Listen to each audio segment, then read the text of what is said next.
پیدائش عیسیٰ علیہ السلام سے 4 صدی پیچھے ایک دن یونان کی گلیوں میں خواتین اچانک احتجاج کے لیے نکل آئیں۔ ویڈیو شروع کرنے سے پہلے ہمارے چینل کو ضرور سبسکرائب کیجیے۔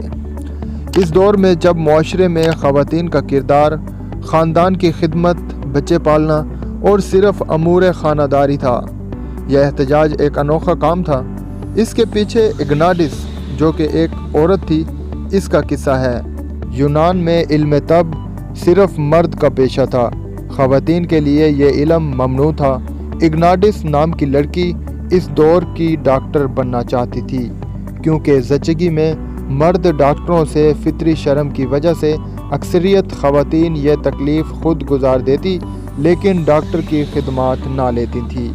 بہت سی خواتین اس لیے زچگی میں زندگی کی جنگ بھی ہار جاتی تھی۔ اگناٹس یہ بدلنا چاہتی تھی۔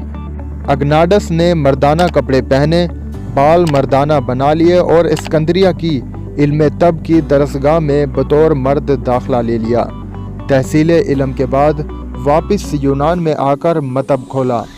خواتین میں سینہ بسینہ بات پھیلی اور حاملہ خواتین سب اگناٹس کی کلینک پر جانے لگی۔ مرد ڈاکٹروں کو شک ہوا کہ دال میں کچھ کالا ہے۔ انہوں نے الزام لگایا، اگناٹس ڈاکٹر خواتین کو ورغلاتا ہے۔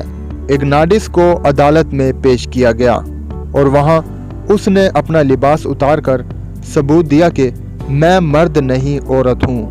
اب لیکن ایک اور مقدمہ کھڑا ہو گیا، عورت نے علم طب کیسے حاصل کر لیا؟ اس غداری پر جب کیس چلا تو خواتین سب احتجاج کے لیے نکل آئیں۔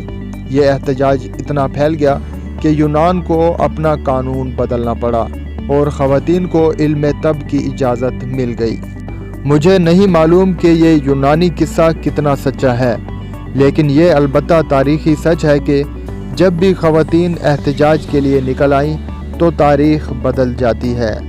آپ کسی مرد کو ڈرا سکتے ہیں، لیکن اس عورت کو خوفزدہ نہیں کر سکتے جو ایک بیمار معاشرے میں نئی زندگی کے لیے نیا گھر بسانے کا حوصلہ رکھتی ہو۔